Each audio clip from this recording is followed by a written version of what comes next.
एखाद्याला चांगले नाही म्हणता आले तरी त्याला कमीत कमी वाईट तरी म्हणू नका. नाही कोणाचे कौतुक करावे वाटले चालेल, तरी पण त्याला नाव उमेद मात्र करू नका. नाही कुणाला अन्न देता आले तरी कुणाच्या ताटातील घास मात्र ओढून घेऊ नका. नाही कुणाच्या मनात जागा करता आली तरी कुणाच्या मनातून कधीच उतरू नका. नाही कुणावर दया दाखवता आली तरी पण निर्दयी कधी बनू नका. नसेल कुणाला मदत करण्याची तुमची इच्छा तरी चालेल, पण त्याच्या गरजेची टिंगल तरी कधीच करू नका. पटत नसतील त्या गोष्टी तुम्ही नाही केल्या तरी चालतील, पण न पटणाऱ्या गोष्टींचे ओझे घेऊन जागूच नका. हलकासा स्पर्श, एक साधंसं स्मित, एखादा ममतापूर्ण शब्द, प्रामाणिक प्रतिक्रिया, एखादी लहानशी मदत यांचं महत्त्व आपण विसरतो. माणसाला सुंदर दिसण्यासाठी सुंदर असणं महत्त्वाचं नसतं, तर महत्त्वाचं असतं ते सुंदर नि तितकंच निरागस मन. आणि त्यावर जर निर्मळ हास्य असेल तर जगात त्या व्यक्तीपेक्षा सुंदर कोणी दिसूच शकत नाही, जसे तुम्ही आहात. मनुष्याला प्रत्येक क्षेत्रात जिंकायलाच आवडतं. हरायचं कोणालाच नसतं, परंतु जिंकण्यासाठी करावा लागणारा सराव, सांभाळावी लागणारी नैतिकता, प्रतिस्पर्ध्याची शक्ती ओळखता येऊन परीक्षकांचा निर्णय मान्य करण्यासाठी मनाची तयारी अतिशय महत्त्वाची असते. घाईत खेळलेला खेळ गोष्टीतील सशाप्रमाणे हरवू शकतो. आयुष्यातील प्रत्येक खेळ हा तुलना करून नाही तर नैतिकतेच्या चौकटीत नियमानुसार खेळला जावा. अन्यथा गुरुत्वाकर्षण नियम सांगतो, चेंडू ज्या गतीने वर जातो त्याच गतीने खाली येतो. संयमित जीवनात सर्वश्रेष्ठ आनंद प्राप्त होतो. पैशाने फक्त गरजा पूर्ण होतात, सुख घेता किंवा दुःख देता येत नाही. पैसा परिस्थिती सुधारू शकतो, मनस्थिती नाही. मनस्थितीसाठी चांगले विचार आणि चांगल्या विचारांसाठी सुंदर संस्कार लागतात. संकटाचा काळ प्रत्येकाचा ठरलेला असतो, तो कायम कुठेच मुक्कामाला राहत नसतो. स्वार्थ साधला की भाषा बदलते.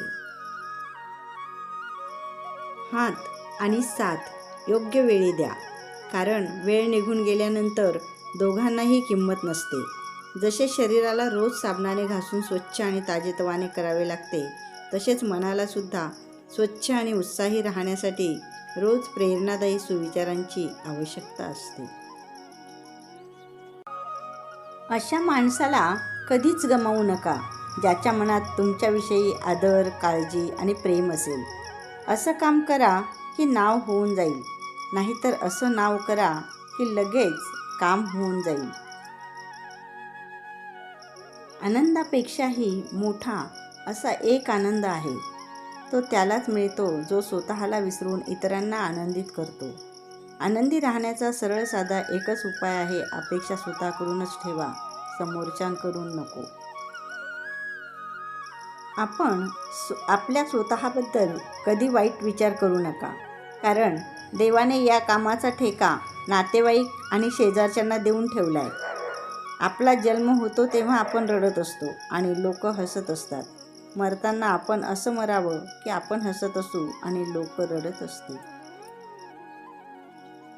आपले दुःख मोजक्या 1% माणसांपाशीच व्यक्त करा, कारण 50% लोकांना त्याची काही पर्वा नसते आणि 49% लोकांना तुम्ही अडचणीत आहात याचाच आनंद होतो. आपले सौख्य हे आपल्या विचारांवर अवलंबून असते. आपल्या आयुष्यात एखाद्या व्यक्तीला आपली गरज बनवू नका, कारण जेव्हा ते बदलतात तेव्हा तुम्हाला त्या व्यक्तीचा राग कमी पण स्वतःचा जास्त राग येतो. आयुष्य म्हणजे खेळ नव्हे, फुकट मिळालेला वेळ नव्हे. आयुष्य एक कोडे आहे, सोडवाल तितके थोडे आहे. म्हणूनच आयुष्यात येऊन माणसे मिळवावीत, एकमेकांची सुखदुःखे एकमेकांना कळवावीत. आयुष्य म्हणजे पत्त्यांचा खेळ. चांगली पाने मिळणे आपल्या हातात नसते, पण मिळालेल्या पानांवर चांगला डाव खेळणे यावर आपले यश अवलंबून असते. आयुष्यात एकदा तरी वाईट दिवसांना सामोरे गेल्याशिवाय चांगल्या दिवसांची किंमत कळत नाही मित्रा. जीवनात तुम्ही किती आनंदी आहात ते महत्त्वाचं नाही, तुमच्यामुळं किती जण आनंदी आहेत याला महत्त्व आहे. आयुष्यात नेहमी स्वतःचे स्वप्न पूर्ण करण्यासाठी काम करा, नाहीतर दुसरा कोणीतरी तुम्हाला त्याचे स्वप्न पूर्ण करण्यासाठी कामाला ठेवेल.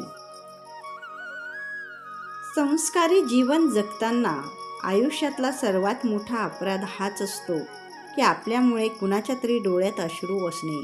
आणि आयुष्यातले सर्वात मोठे सार्थक हेच की आपल्यासाठी कुणाच्या तरी डोळ्यात अश्रू असणे. अश्रू तेच असतात, पण फरक जमीन आसमानाचा असतो. एकदा भगवंताला एका भक्ताने विचारले, देवा, तूच हे सर्व निर्माण करणारा आहेस, मला निर्माण करणाराही तूच आहेस. तुला काही अर्पण करावे तर काय अर्पण करावे? तुझेच तुला कसे अर्पण करणार ना?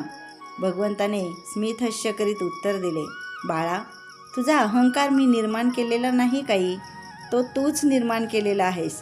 तोच मला अर्पण कर, त्याने अवघा संसार सुखाचा होईल.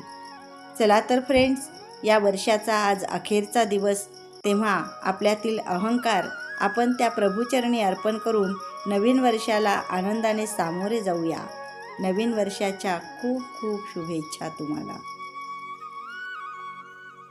तर फ्रेंड्स, तुम्हाला माझे आजच्या या वर्षाअखेरील हे सुविचार आवडले असतील तर त्याला लाईक करा, शेअर करा आणि हो, माझ्या चॅनलवर नवीन असाल तर चॅनलला सबस्क्राईब देखील करा प्लीज. धन्यवाद.